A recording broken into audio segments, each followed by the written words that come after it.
પણ કેનેડામાં અમારી આવીને એક કોઈ ફ્રેન્ડ છે ને એ હવે થોડોક ટાઈમમાં મારથી દૂર જતી રહેવાની. અહીંયા ઓળખાણ વગર કાંઈ નથી ભાઈ. કેનેડામાં જો ઓળખાણ હોય તો તમને જોબ કેટલી સ્પીડમાં મળી જાય? બહુ જલ્દી. તને કેનેડામાં અત્યાર સુધીમાં એવું લાગ્યું કે મારે ઇન્ડિયા જતું રહેવું છે, એવું કોઈ દી વિચાર આવ્યો? અત્યારે જ જાવું છે. તો તે અત્યાર સુધી કેનેડામાં કેટલી જોબ કરી છે? આ મારી ત્રીજી જોબ છે. તે જોઈ છે કે કેનેડાની અંદર સ્ટુડન્ટ લાઈફ કેવી હોય છે? નથી જોઈ એટલે તો ગમે છે મારી લાઈફ. તો આજે અમે ચાલવા નીકળ્યા છીએ અને આજનો અમારો વિડીયો છે એ ક્વેશ્ચન્સ એન્ડ આન્સરનો હશે. ચિંતન મને ક્વેશ્ચન પૂછશે અને હું એના આન્સર આપીશ. ઓકે, તો દીપાલી તારે કેટલા વર્ષ થયા કેનેડામાં આવ્યાના? 3 years પૂરા થઈ ગયા. તો તને કેવું લાગે છે 3 વર્ષમાં? બહુ સારું લાગે છે. ઇન્ડિયા કરતાં અહીંયા થોડીક શાંતિ લાગે. રોજ કોઈના મેરેજમાં નહીં જવાનું, કોઈની એન્ગેજમેન્ટમાં નહીં જવાનું, કાંઈ ફંક્શન ના હોય એટલે જોબ પર જવાનું, ઘરે આવવાનું, ખાઈ પીને મોજ કરવાની, પોલ્યુશન નહીં. તે જોઈ છે કે કેનેડાની અંદર સ્ટુડન્ટ લાઈફ કેવી હોય છે? નથી જોઈ એટલે તો ગમે છે મારી લાઈફ. તો તે સ્ટ્રગલ પીરિયડ જોયો છે કેનેડામાં આવીને કોઈ દિવસ? હા. ક્યારે? જ્યારે હું આવી ને ત્યારે એટલો સ્નો હતો ને મારી પાસે જોબ નહોતી, તો હું જોબ ગોતવા છે ને ચાલીને જાતી અને બધે રેઝ્યુમ આપતી, તો એ મને જોબ નહોતી મળતી. અને અત્યારે તો સ્ટુડન્ટ લોકો નથી આવતા અને અમુક લોકો પાછળ જતા રહી છે એટલે જોબ એટલી મળે છે ને ગમે એના વેકેન્સી તો હોય જ. તો કેનેડામાં જ્યારે લેન્ડ થઈ ત્યારે તે કેટલા ટાઈમ પછી તારી ફર્સ્ટ જોબ તે મેળવી હતી? આઈ થિંક 20 દિવસમાં મળી ગઈ હતી. ઓકે, તારી ફર્સ્ટ જોબ કેવી હતી? સારી હતી. ઇન્ડિયન સ્ટોરમાં હતી, કપડાની શોપ હતી, એમાં હું જોબ કરતી, મજા આવતી. ત્યાર પછી તારી સેકન્ડ જોબ, તે અત્યાર સુધી કેનેડામાં કેટલી જોબ કરી છે? આ મારી ત્રીજી જોબ છે. ના સોરી, ત્રીજી નહીં, વચ્ચે મેં ઘણી બધી જોબ કરી હતી પણ એ બહુ દિવસ નહીં, 2-3 દિવસ, 4 દિવસ, અઠવાડિયું, મહિનો એવી રીતે કરીને છોડી દીધી હતી વચ્ચે વચ્ચે. અને અત્યારે કન્ટિન્યુ જોબ હોય ને તો મારી આ ત્રીજી જોબ છે. તો તે જોબ ફર્સ્ટ જોબ ફાઇન્ડ કરી ત્યારે હા. કેટલું તે સ્ટ્રગલ કર્યું હતું એના વિશે થોડુંક કહે ને. મેં ફર્સ્ટ જોબ સ્ટાર્ટ કરી ત્યારે મને એક તો લોકેશન જોતા નહોતું આવડતું. અહીંયા બસના રૂલ્સ એવા હોય કે બસ આ બાજુ સેમ નંબરની જાતી હોય અને સામેની સાઈડથી ની સેમ નંબરની પાછી જાતી હોય. તો મને એ નહોતી ખબર પડતી કે મારે આ બાજુ જવાનું કે મારા ઘરથી આ બાજુ જવાનું. તો એક દિવસ તો હું સાવ આમ જંગલ જેવા આમ જતી રહી, મારી પાસે પૈસા નહીં, ફોનમાં ચાર્જિંગ નહીં ટેપ કરવા માટે, કેમ કે મારે $2 એક્સ્ટ્રા લાગતા હતા. તો પછી મેં એવો એક જુગાડે કર્યો હતો, એ હું તમને ક્યારેક કહીશ. ઇન્ડિયન રૂપીસ વાપરી બસમાં નાખીને હું એવી રીતે આવતી જ જાતી. તો એ કિસ્સો તારો કે ને કેવી રીતનો હતો? મારી પાસે છે ને, હું ઇન્ડિયાથી આવી તો મારી પાસે થોડાક કોઈન્સ હતા, $1-2. તો બસમાં એવું હોય કે તમે ડોલર નાખો એટલે તમને અવાજ આવે એટલે જવા દે, $3 નાખવાના હોય. તો હું $2 ઇન્ડિયાના, ₹2 ઇન્ડિયાના નાખતી, રૂપિયાના સિક્કા, અને $1 અહીંયાનો નાખતી. પણ તને ખબર છે જે ડ્રાઈવર હોય ને એને ઓલરેડી ખબર જ હોય તમે શું નાખ્યો છે, હા, પછી પણ તમને કે નહીં. મને ક્યારે કીધું નથી, મેં તો એવું 2-3 વાર જ કર્યું છે, બહુ અચ્છા. બધી વાર નહીં. પછી તું કેનેડામાં આવી, કોઈ નવું આવતું હોય કેનેડામાં એઝ એ સ્પાઉઝલ વિઝા ઉપર, તો તું એની માટે તું શું કહેવા માંગે છે સ્ટાર્ટિંગની અંદર? સ્ટાર્ટિંગમાં એવું કહેવા માંગીશ કે તમારે જોબ ગોતવામાં થોડી પહેલા વાર લાગતી હતી, અત્યારે તો નથી લાગતી, ડોન્ટ વરી. પણ થોડુંક સ્ટ્રગલ તો કરવું જ પડે બધાને. આ જો થોડા દિવસ પહેલા નીકળ્યા ને ત્યારે કાંઈ કરતા કાંઈ બન્યું નહોતું, અત્યારે જો બની ગયું છે. આ બની જાય તો અહીંયા જોબ મળશે આપણા ઘરની સામે, એટલે આપણે ચાલીને આવવાનું અહીંયા જોબ ગોતવા. તે અત્યાર સુધી કેટલા લોકોને કેનેડામાં જોબ પર ચડાવ્યા હશે? બહુ બધા લોકો. પેલા મને નહોતી મળતી, હવે કોઈને નો મળતી હોય ને મને ફોન કરે, મારા પાસે જોબ નથી કે ગોતી આપજે. કેનેડામાં તું 2 થી 4 કિલોમીટર ચાલીને ગઈ હો અથવા તો બહુ હેરાન થઈ ગઈ સ્નો ને લીધે, એવો તારી પાસે કોઈ કિસ્સો છે? હા, તો કે એક દિવસ છે ને અમારા ઘરે 2 છોકરા હતા, એની પાસે જોબ નથી અને મારી પાસે નહોતી, હું આવી જ ત્યારે.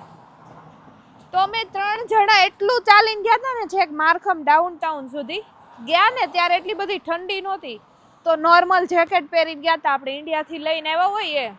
પછી અમારી પાસે જેકેટય નહોતા, વિન્ટર જેકેટ. અને રાત્રે આવ્યા ને તો એટલી ઠંડી ને, બસય નહીં, કાંઈ નહીં. અમારી પાસે ત્યારે તો બસમાં આવવાના પૈસાય નહોતા, અને પેલા નોર્મલ જેકેટ પહેરી ઘરે આવ્યા ને પછી ગેસ ઉપર આમાં હાથ રાખવા પડ્યા, એટલા ફ્રીઝ થઈ ગયા હતા. બહુ ઠંડી હતી ત્યારે. પણ તમને જોબ મળી હતી એ દિવસે? એટલું બધું સ્ટ્રગલ કર્યું? ના, અહીંયા ઓળખાણ વગર કાંઈ નથી ભાઈ. અને તમારે કેનેડામાં જો ઓળખાણ હોય તો તમને જોબ કેટલી સ્પીડમાં મળી જાય? બહુ જલ્દી. રેફરન્સ હોય ને તો તમને જોબ મળી જ જાય. રેફરન્સ વગર હાવ નકામું. અને ઇન્ડિયામાં? ઇન્ડિયામાં ઓળખાણ હોય ને તો જોબ ન મળે. ઓળખાણ હોય તો જોબ ન મળે એમ? આપણા જ ન લે આપણને. અને અહીંયા રેફરન્સ થ્રુ બધું ચાલે છે. તને અહીંયા જે ઇન્ડિયન કોમ્યુનિટી છે એ કેટલી સપોર્ટિવ છે એકબીજાને, તને શું લાગે છે? એટલે અહીંયા કેવું હોય, આપણા ઇન્ડિયન આપણું ફેમિલી હોય અહીંયા. એટલે આપણને છે ને ગમે ત્યાં જઈએ ને તો આપણું કોક મળી જાય ને તો આપણને એમ થાય હા મારું કોક મળી ગયું, તો જોબ કરવાની મજા આવે. અને આપણને એ લોકો સપોર્ટ કરે, આપણને ન આવડતું હોય ને તો. કેનેડામાં કઈ એક વસ્તુ એવી છે કે જે હોય ને તો તમારું જિંદગી છે ને થોડીક આસાન થઈ જાય? ઓળખાણ. પછી તું તારા ફ્રેન્ડ્સ વિશે શું કહેવા માંગે છે? અત્યાર સુધીમાં મને બધા બહુ મસ્ત ફ્રેન્ડ મળ્યા છે. ક્યારેય મને એવું નથી લાગ્યું હું એકલી હશ. પણ અમારી એક ફ્રેન્ડ છે ને એ હવે થોડોક ટાઈમમાં મારથી દૂર જતી રહેવાની. કેમ દૂર જતી રહેવાની છે? એટલે એને બહુ મસ્ત જોબ મળી છે. એની ફિલ્ડ ક્યાં મળી છે? એની મળી છે ક્યુબેક. તો ઈ શું જોબ કરે છે એના વિશે થોડોક એમ એક્સપ્લેન કર ને, કેવી રીતે કરે છે? એ આઈટી ફિલ્ડમાં છે. તો પેલા સ્ટાર્ટિંગમાં તો એ સ્ટુડન્ટ હતી ને ત્યારે વોલમાર્ટ નાઇટ કરતી, અને હવે એને સારી જોબ મળી છે. તો એ વર્ક ફ્રોમ હોમ કરે છે, આખો દિવસ ઘરે બેસીને શાંતિથી. અને હવે મહિનામાં એકવાર જવાનું હોય ક્યુબેક, તો અહીંયાથી ફ્લાઇટમાં જશે અને ફ્લાઇટમાં આવશે. તો તારી નજીક જ થઈ ને, દૂર થોડી થઈ? એ તો થોડોક ટાઈમ, 1-2-3 મહિના હાટું, પછી તો એ જતી રહે. પણ એની પ્રગતિ થાય એમાં તું ખુશ નથી? ખુશ છું, દુખી છું. કેમ? હે એ મારી તને એવું થાય કે ઈ સફળ થાય તો તને વધારે મજા આવે તારી કરતા? હા, મને ગિફ્ટ લઈ દે ને, સારી સેલેરી આવે તો. એનું નામ શું છે? નામ નો કહેવાય ભાઈ, બધા માંગવા માંડે એની પાસે ગિફ્ટ. કેમ? એટલે એ તને ટ્રાય કરે? જોબ તારે જોતી હોય ત્યારે તું એને હેલ્પ કર કે ઈ તને હેલ્પ કરે? હા કરે, શીખવાડે. તને કેનેડામાં અત્યાર સુધીમાં એવું લાગ્યું કે મારે ઇન્ડિયા જતું રહેવું છે, એવું કોઈ દી વિચાર આવ્યો? અત્યારે જ જાવું છે. તો એવા વિચાર આવે ત્યારે તું શું કર? ત્યારે કઈ નહીં, વળ ખાઈને બેસી જવાનું પાછું. વળ કોની હારે ખાતું?